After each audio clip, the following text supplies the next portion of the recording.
이번 거는 배경 설명을 하나 해야 될 필요가 있을 것 같습니다. 배경 설명하는 페이지로 좀 가볼게요.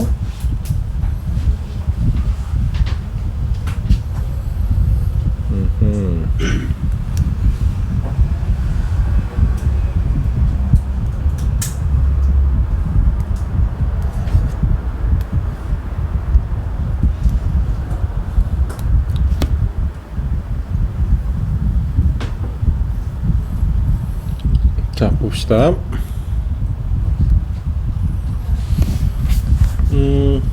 먼저 자본주의라는 게 뭔지 차근차근 생각을 한번 해볼까요?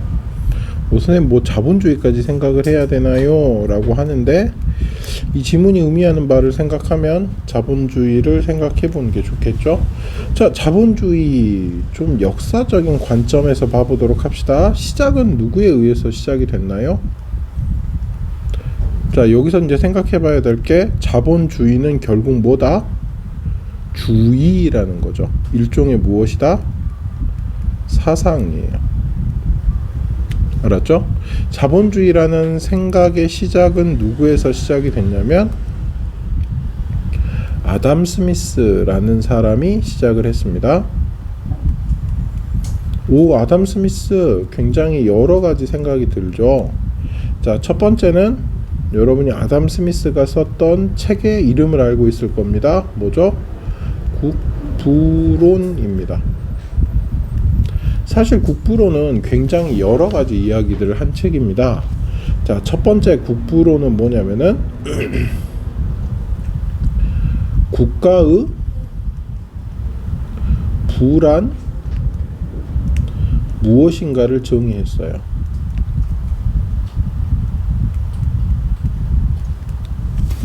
이해됐어요? 자, 생각해 봅시다. 국부론이 쓰여진 배경의 시대에는요, 중상주의 국가라는 국가들이 있었어요. 이 중상주의라는 말은 뭐냐면 국가가 상업을 장려해요. 자, 근데 여기서 중요한 게, 국가가 상인들한테 상업을 잘 하도록 북돋아 주는 나라가 중상주의 국가가 아니라는 겁니다. 중상주의 국가에서의 국가는요, 뭐냐면 국가가 상인이에요. 이해됐어요? 그래가지고 국가가 직접 돈을 벌면서 그게 잘 벌어지는 상황이 좋은 상황이다, 이렇게 생각을 한 거예요. 그러니까 그 안에 들어가 있는 국민들이 돈을 잘 버냐 못 버냐는 중요하지 않고, 그 나라의 주인인 왕실이 돈을 잘 버느냐 못 버느냐가 중요했던 거예요. 그래서 그거에 반대해서 국가의 부라는 거는 국가에 여러 물건들이 존재를 하고, 그 물건들을 삼으로써 느끼는 효용이라는 것이 있으며, 이 효용이 가장 많을 때 국가의 부가 많은 것이다 라고 생각을 한 거예요. 그래서 이 효용이 늘어나기 위해서는 어떻게 해야 돼요? 사람들이 많은 물건을 거래해야 돼요. 이해됐죠? 자, 사람들이 많은 물건을 거래하기 위해서는 어떻게 해야 돼요? 이게 또 중요한데요. 사람들이 많은 물건을 거래하기 위해서는 분업을 해야 돼요. 분업은 여러 가지 면에서 중요해요. 왜? 사람들이 다양한 재능을 가지고 있으니까 생산성이 늘어나요. 사람들이 다양한 일을 하고 분업을 하면 할수록 생산성이 올라가고, 또 생산성이 올라갈 뿐만 아니라 많은 거래를 함으로 효용이 생겨요. 그 다음에 이렇게 많은 거래를 하게 됨으로써 자동적으로 많은 거래가 생산량의 효율적인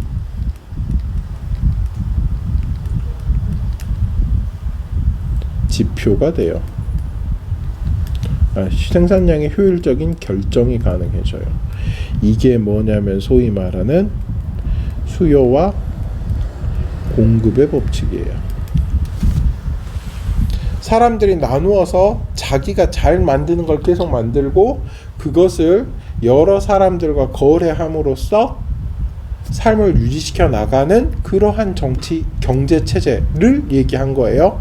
그리고 그러한 경제 체제의 가장 중요한 장점으로서 생산력의 상승이라든가 효용이 늘어난다, 이런 거를 아담 스미스가 주장한 게 아니라 생산량이 가장 적절하게 결정이 될 것이다, 수요와 공급에 의해서, 이렇게 얘기를 한 거예요. 요게 바로 뭐냐면 초기 자본주의의 사상이에요. 자, 이 사상들의 기본은 이거였는데, 이 사상들의 기본이 가진 함의들을 좀 더 보자면 뭐냐면, 국가는 뭘 한다? 경찰을 한다. 그리고 무엇하지 않는다? 개입하지 않는다. 국가는 거래가 정확히 이루어지는지를 보고 개입하지 않는다. 생산량의 효율적인 결정은 국가에 의해서 결정되는 것이 아니라 시장의 자연스러운 원칙을 가지고 있으면 될 것이다. 왜 이러한 국가의 개입이 줄어들어야 된다라는 이야기가 나왔냐면, 이 전 시대가 무슨 시대니까? 중상주의. 국가 자체가 상인의 역할을 자신했던 시대이기 때문에 그렇다라는 겁니다. 이해됐죠? 요게 아담 스미스의 자본주의 시작이었어요. 자, 그런데 이 체제가 얼마나 오래 지속되었을까? 여러 가지 견해가 있지만 대부분의 사람들은 2차 세계대전까지, 아니 1차 세계대전까지 지속이 됐다라고 봐요. 이건 좀 달라요. 이건 좀 사람마다 다른데, 이러한 자본주의가 이런 역할을 해라 라고 얘기를 했던 상황에서 사실은 국가가 경찰이거나 개입을 안 했다는 게 아니라 계속 이런 상태로 지속을 하니까 빈부의 격차가 생기고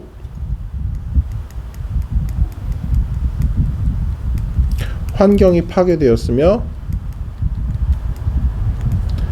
이 빈부 격차와 환경 파괴가 뭘 일으키냐면은 국민의 불안을 야기시켜요. 그리고 이 국민의 불안이 결국 뭘로 전파되게 되냐면 전쟁으로 변하는 거예요.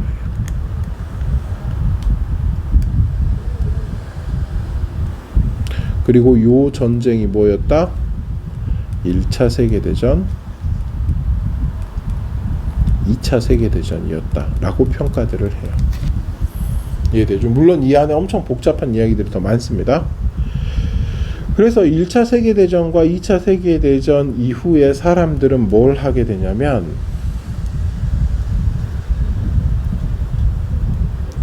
관리 자본주의라는 걸 해요. 알았죠? 국가가 자본주의를 관리하는 거예요. 사실 1, 2차 세계대전 와중에도 이 관리 자본주의가 시작이 됐어요. 그런데 사람들이 생각하는 게 완전히 바뀌기까지 시간이 엄청 걸리는 거죠. 그래서 처음에는 국가가 개입을 거의 안 했는데 이 관리 자본주의 시기에 오면 국가가 개입을 엄청나게 합니다. 되게 다양해요. 예를 들어 한번 봐보도록 합시다.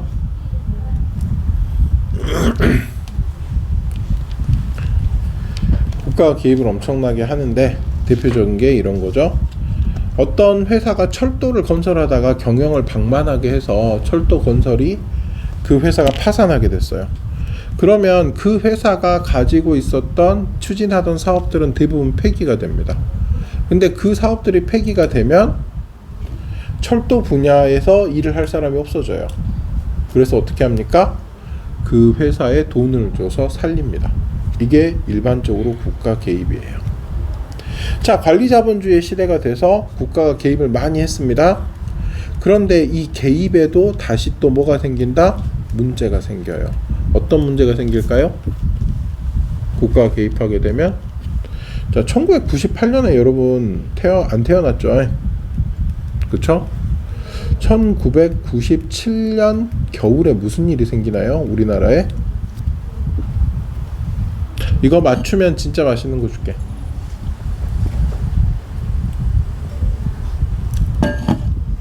(1997년) 겨울에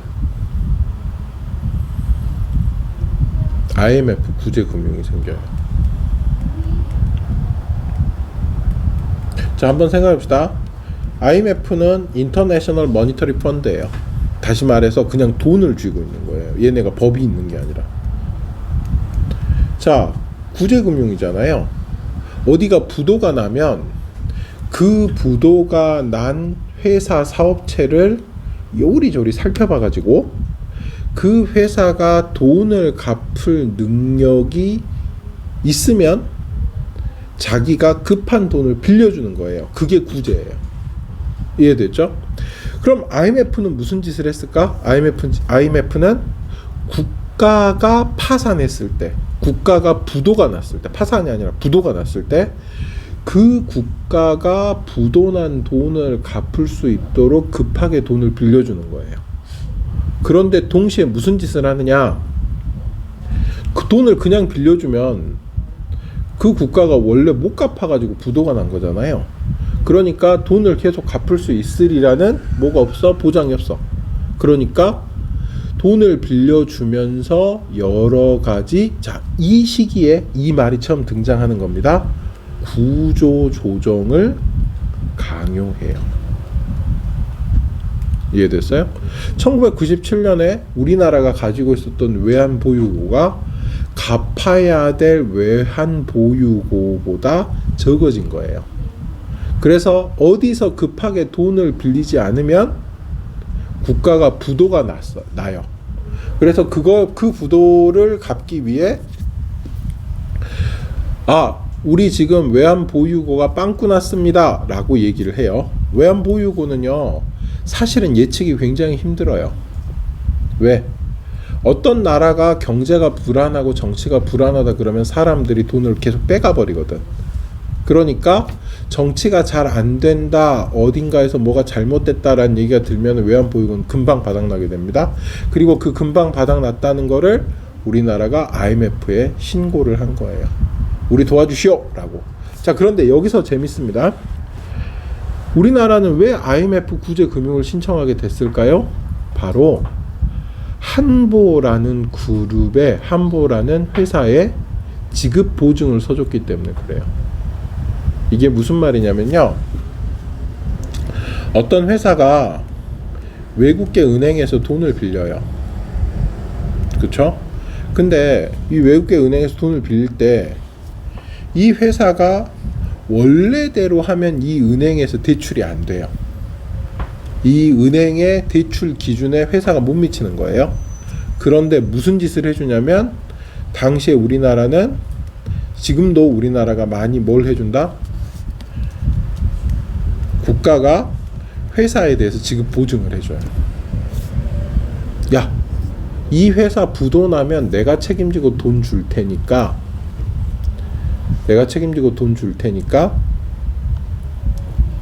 너네가 돈을 좀 빌려줘라 라는 조건으로 돈을 빌린 거예요. 그런데 이 회사가 어떻게 됐다?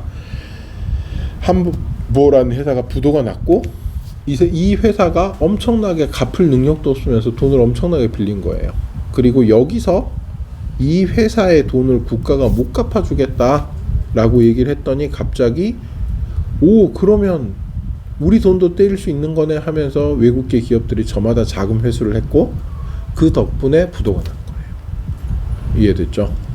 자, 이게 바로 뭐냐면 관리자본주의의 한계예요. 이해됐어요? 관리자본주의에서는 세금으로 여러 기업들을 구제해줘요.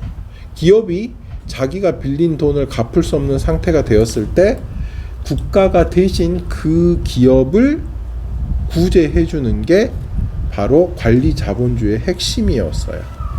그런데 그 관리자본주의는 이렇게 IMF 사태 때문에, IMF 사태와 같이 국가가 기업에 지급 보증을 했다가 기업이 파산하면서 국가가 동시에 파산한 사례를 여럿 가지고 왔어요. 이해됐죠? 우리나라를 보고 IMF를 졸업했다라 그러죠. 무슨 말이냐면 IMF에서 급하게 빌려준 돈을 모두 다 갚고 경제적인 지표를 회복했다는 뜻이에요. 그런데 대부분의 나라들은 쉽사리 회복하지 못했어요. 우리나라처럼 회복을 한 건 굉장히 다행스러운 일이에요. 이해되죠? 관리 자본주의의 허점이 여기에 있고, 최근에 많은 국가들은 이런 관리 자본주의의 허점들을 인식하고 관리 자본주의를 점차적으로 졸업하라는 의견들을 받아들이고 있어요. 바로 그것이 뭐냐면, 그렇게 관리 자본주의 안 돼 라고 하는 사람들을 뭐라 그러냐면 신고전주의 경제학파라고 하고요. 요 관리 자본주의의 바탕이 됐던 경제학파를 케인즈 학파라고 하고요. 아까 말했던 여기 나와 있는 국가는 경찰만 하고 개입을 하지 마라 라고 하는 사람들을 고전주의 경제학파라 그래요. 이해됐죠? 여러분이 경제학을 배우게 되면 요 세 가지에 어떤 데서는 마르크스 경제학에 대해서 간략히 다룰 거고 어떤 데서는 안 다룰 거예요. 이해됐죠? 경제학에 관련한 지문은 꽤 많이 나와요. 그런데 케인즈 학파의 경제학보다 신고전주의 경제학파가 나오는 확률이 제일 높고요. 그리고 이 두 개랑 상관없이 아주 압도적으로 고전주의 경제학파에 대한 이야기가 나와요. 이해됐죠? 전반적으로 잘 알아놓고 진행을 하시기 바라고요. 자, 이제 21번 볼게요. 그래서 지금 뭐가 나온다라는 걸 알 수 있냐면 22번에 보게 되면 여기서 if a firm is going to be saved, 만약 한 회사가 구제될 예정이라면 이렇게 되는 거죠. 이해됐어요? 어떤 회사가 구제될 예정이라면 정부에 의해, 이 말은 무슨 말? 회사는 지급을 해야 될 약속을, 돈을 빌려놓고 갚겠다는 약속을 못 지킬 상황이고 그것을 국가가 대신 내주는 상황인 거예요. 그렇다면 it might be easier to concentrate on robbing the government for more money 입니다. it은 가주어예요. to concentrate가 진주어예요. 그래가지고 집중하는 것이 더 쉬울 수 있다. 무엇에 집중하는 거? 로비하는 것에. 즉 우리에게 돈을 주십시오. 우리에게 이러이러한 정책을 실행해 주십시오 라고 이해 당사자가 정치인들, 결정권을 가지고 있는 정치인들을 설득하는 행동을 로비라고 해요. 로빙하는 것에 집중하는 것이 더 쉽다. 무엇을? 정부를 더 많은 돈에 대하여 taking 하는 것보다, hard decision 더 어려운 결정을 하는 것보다, 재구조화의 어려운 결정을 하는 것보다 회사의 to be able to be profitable 수익이 생기게 되게 하기 위해서 and viable in a long term입니다. 잠깐만요.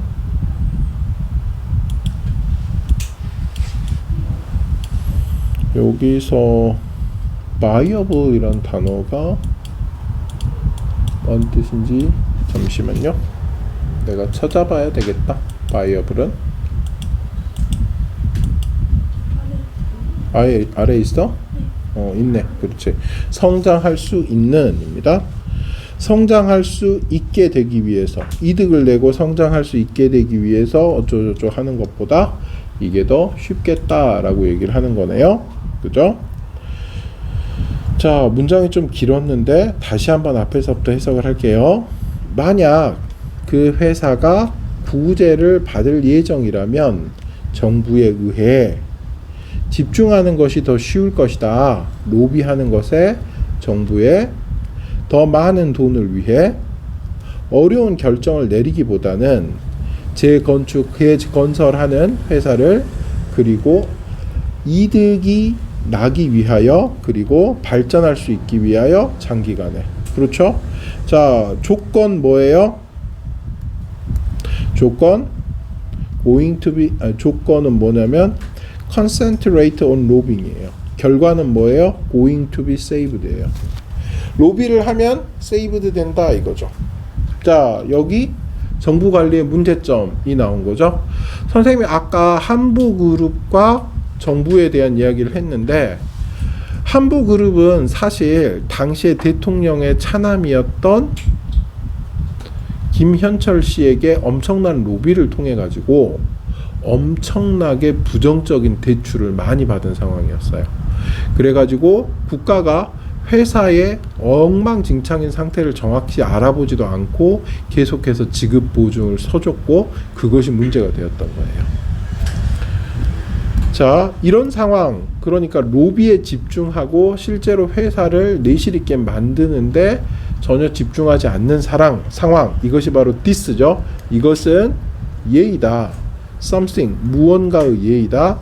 known as moral hazard. 자, 이거를 도덕적 해이라고 합니다.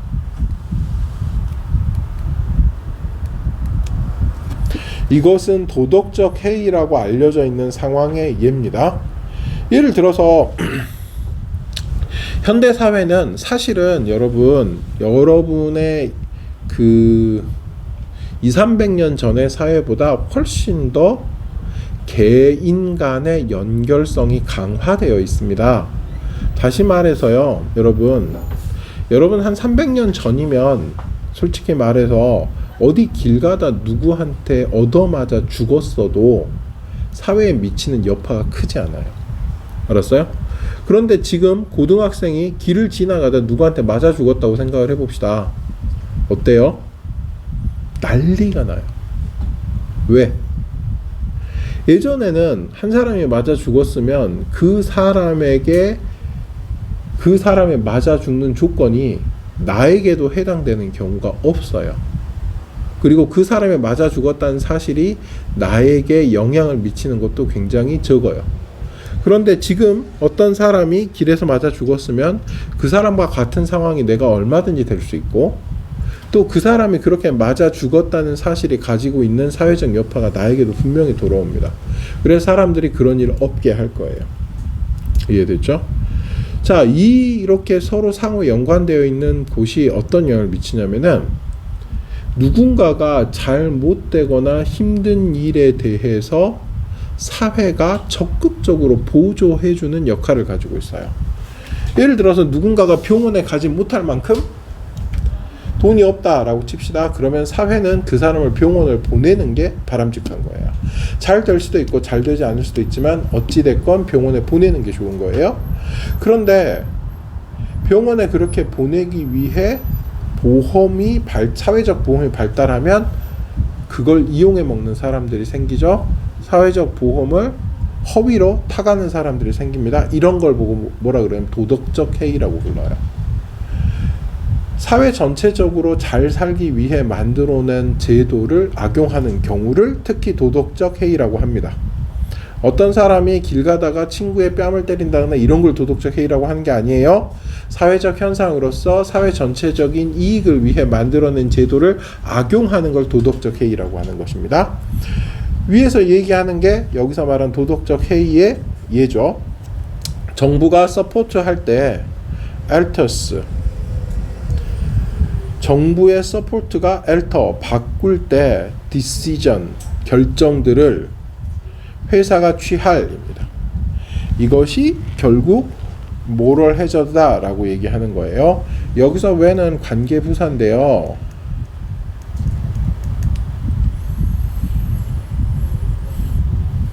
관계부사 미안합니다. 관계부사 아니고요. 얘 왜는 의문사입니다. 언제 정부가 도와줄지, 어떤 상황에서 정부가 도와줄지가 바꾼다. The decisions, 결정들을 회사가 취할 결정을 바꿔버리는 거죠. 회사 입장에서는 별로 고민 안 하고 그냥 정부의 지원을 받기를 바랄 것입니다. 예를 들어서 만약 정부가 구해주면 은행들을 어려움에 처해 있는 as they did, 그들이 했던 것처럼 during the credit crisis of 어쩌고 저쩌고 요 시기에 신용 위기에서 그랬던 것처럼 이것은 격려할 수 있습니다. 뱅크들이 더 커다란 위험을 짊어지도록 미래에 그들이 알고 있기 때문에 가능성이 있다는 것을 정부가 인터벤, 조정을 해줄, 관여를 해줄, 만약 그들이 돈을 잃는다면 이렇게 해석이 되는데요. 자, 2007년부터 2008년도에 있었던 크레딧 크라이시스라는 거는요.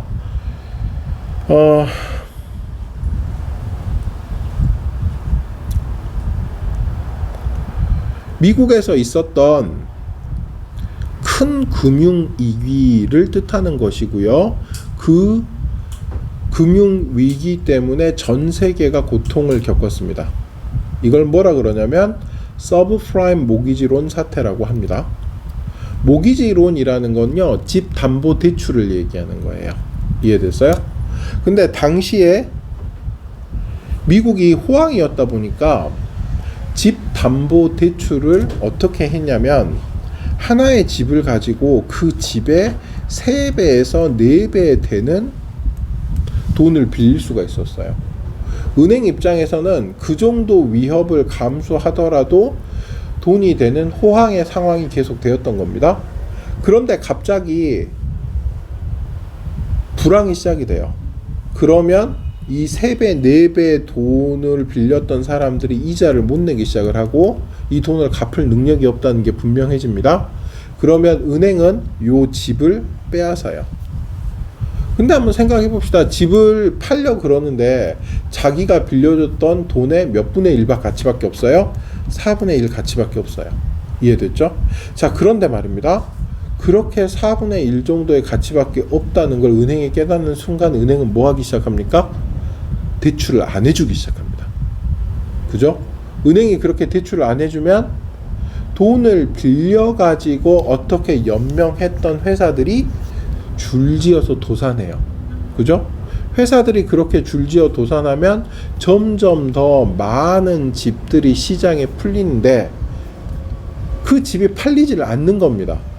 그래서 시장은 처음에 자기가 빌려줬던 돈의 4분의 1을 받으려고 집을 올렸다가 그걸 6분의 1, 10분의 1로 떨어뜨려야 되는 상황이 되고 이제 은행이 파산하기 시작을 하는 것입니다. 이해됐죠? 그래가지고 경영위기가 왔어요. 근데 은행이 그렇게 파산하기 시작하면 정부 입장에서는 경제가 파탄 나니까 어쩔 수 있어요? 없어요? 없어요. 어쩔 수 없이 뭐 해줘야 됩니까? 은행에 자금 지원을 해주는 거예요. 그리고 은행에 자금 지원을 해서 은행들이 살아나게 된 겁니다. 그러면 은행들은 이제 어떻게 생각할지도 모른다고 여기서 필자가 주장하고 있는 거예요. 야, 그렇게 서브프라임 모기지론 사태 같이 그렇게 엄청난 금융적인 위기가 있었는데 결국에 정부가 지원을 살아남았다. 그러면 우리도 그렇게 위험을 감수해 봐야 되지 않겠느냐라고 생각을 할 거다라는 거죠. 정부가 도와주는 것이 maybe well intended, 좋은 의도였을지라도 부정적으로 영향을 미칠 수 있습니다. 행동에 은행은 격려하면서 위험하고 잘못된 판단에 만듦을 이렇게 해석이 되죠. 이해됐어요? 자, 이 글의 핵심은 뭐다? 관리자본주의. 즉 사기업들이 파산하거나 할 때 그것을 구제시켜주는 자본주의의 한계점을 지적하고 오히려 고전주의적인 정부가 기여나 참여를 줄게 하는 그러한 경제체제를 강조하는 글이죠. 기업에 대한 정부의 지원이 새로운 기술의 도입을 땡, 현명한 소비자들은 땡, 소비자 얘기 아니에요. 정부와 기업의 협력 땡, 정부의 구제는 기업의 의사결정에 부정적 영향을 끼칠 수 있다. 답 4번. 이렇게 됩니다.